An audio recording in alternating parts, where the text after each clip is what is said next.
still the leader of the Labour Party? Yes.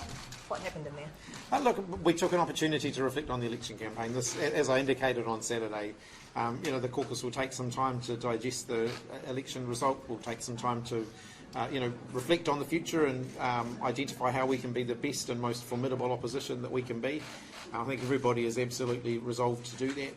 You've seen some real team spirit and collective purpose from our team over the last 6 years, and you'll continue to see that as we transition into opposition. I indicated on Saturday that I was certainly not going to rush any decisions, and I don't expect the caucus to rush any decisions on the future either. I think we do need to take some time to make sure we reflect properly on the election result. Bearing in mind too that we don't actually have the caucus confirmed for who our MPs for the next term are going to be.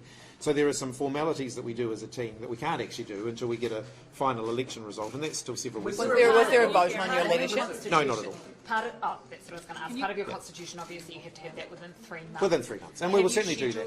Or? No, well, we're not going to schedule that until we've actually got a caucus agreed, because at the moment, there are still some seats moving around. There are still some seats that are set on a knife edge, and until we get a final result, I don't think it will be right to. So you'll have a more formal vote after all the seats are counted after the specials have come back. That's right, and look, the leader is the leader until they're not, and I'm certainly still the leader of the Labour Party, and as I indicated on Saturday, I'm still absolutely committed to making sure that we manage a smooth transition to a new government and a smooth transition into opposition. Is it best for Labour for you to be the person in charge still? Well, I am.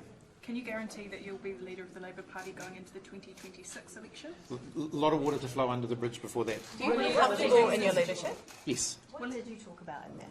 Look, it was an opportunity to reflect and to support one another. Obviously, the election result was one that was very disappointing to us as a team. So we had the opportunity to reflect on that. We also had the opportunity to reflect on some of the things that we're proud about of the work that we've done over the last 6 years. And your co-host to your deputy leader? Will you reflect on your deputy leader, your co-host? That's a decision for a future time as well. Kelvin Davis is still the deputy leader of the Labour Party. Will you reflect on your future over summer? Look, I'm sure everybody will. But as I indicated before, I'm still committed to supporting the Labour Party in opposition, and I've still got a bit of fight left in me. Do you think you make a good opposition leader?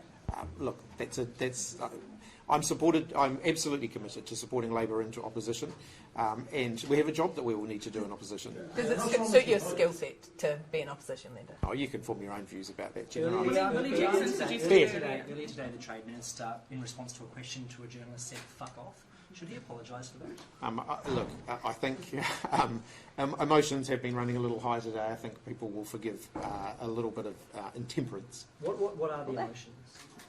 Well, it's very difficult to farewell a significant number of your colleagues.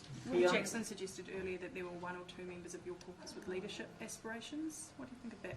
I think we've got a team many of whom could be future leaders of the party. Does it worry you that you have 1 or 2 people in your caucus who want your job? Not at all. I think I'm very proud to lead a team that have a number of people who I could easily see leading the Labour Party one day in the future. So as leader, you set the tone for your caucus. Do you actually think it was acceptable what Damien O'Connor said to me before? No, it isn't. But I think it's been a difficult day. What happens next for the next couple of weeks for the Labour Party? The National Party is obviously in a negotiation period. What happens here for you guys?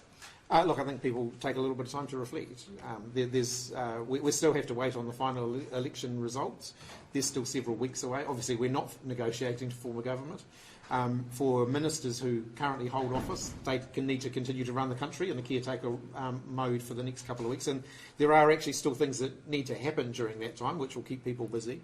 And so we will keep things on an even keel while the new government works through that process. Are you confident that Andrew Little announces retirement a couple of hours ago? Have any other MPs sort of signalled to you that they are thinking about doing the same? No, but also even if they had, I wouldn't announce that on their behalf. I think it's important that people make their own decisions and in their own time have the opportunity to announce those. Are you confident that you have the full confidence of your caucus? Look, I'm the leader of the Labour Party, and as I indicated, that's not even something that we're going to to contemplate properly until we've got a final result from the election. So does leadership come up at all in that meeting? No. Sometimes in politics, when a leader loses the election, they will stand down. What was your thinking behind this being the best option for Labour going forward? Look, I think right at the moment the Labour Party needs some stability and some continuity as we transition out of government and into opposition. I didn't want to create a huge void, and also, I want to take some time to reflect, and I want to take some time to reflect with the team on what the best way is forward for the Labour Party. When did you start thinking about actually your future? Obviously, before the election, you made it quite clear that you were not thinking about Plan B. So when did those thoughts start coming for you? When I got home on Friday night after the end of the campaign, and that is, I wasn't. I was absolutely being upfront. My focus right up until I got home late on Friday night was doing everything I could to win as many votes as possible. And Andrew Little, you mentioned that Andrew Little and you had a chat over the weekend. Was that something that you initiated or he initiated? No, he contacted me on Sunday to indicate that he had made a decision about his own future. And perhaps I could reiterate the comment that I made at lunchtime. Andrew Little, I think, has shown on multiple occasions an enormous amount of humility, an enormous amount of team spirit and commitment to the wider cause that I know he is as passionate about as we all are. And he has been an outstanding minister for 6 years. He led the Labour Party through a really difficult period after the 2014 election. I want to pay absolute tribute to the 12 years of enormous contribution that he has made as a member of our team. And that meeting went quite a bit over time. Why was that? No, it was about on schedule. We indicated that we were going to have a session in the morning where we thanked and paid proper tribute to those MPs who were leaving. That was the longest part of the meeting. The second part of the meeting was really just an opportunity for those who are returning or who are, potentially returning, to have a bit of a conversation about the next steps, to reflect a little bit on what's happened, no particular resolution out of that because there can't be until we actually have a final result. That Friday night thought process that you were going through. Are you all right, mate?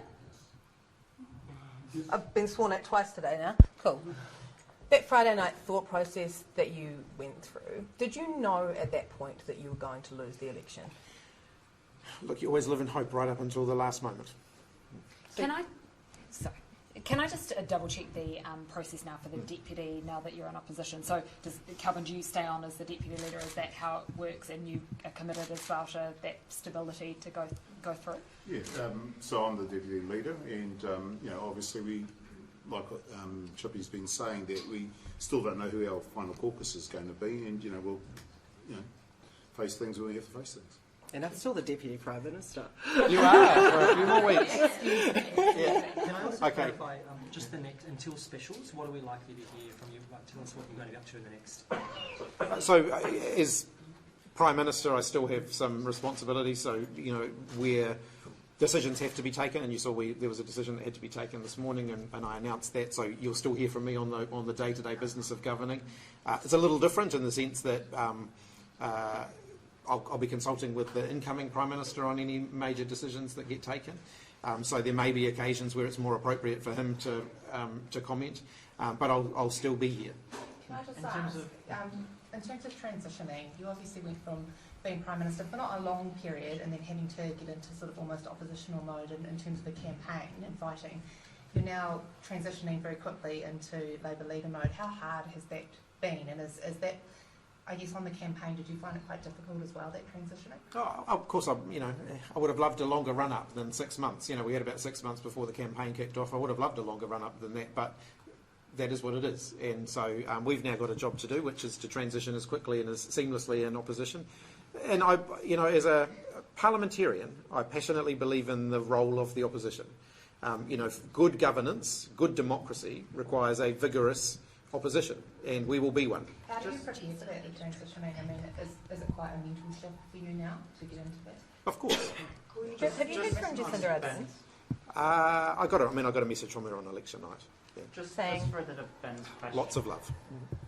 Just further to Ben's question, from a Labour leader and Labour Party perspective, what should we expect to hear from you in the next couple of weeks until the new government is sort of formalised? Probably not a huge amount, actually.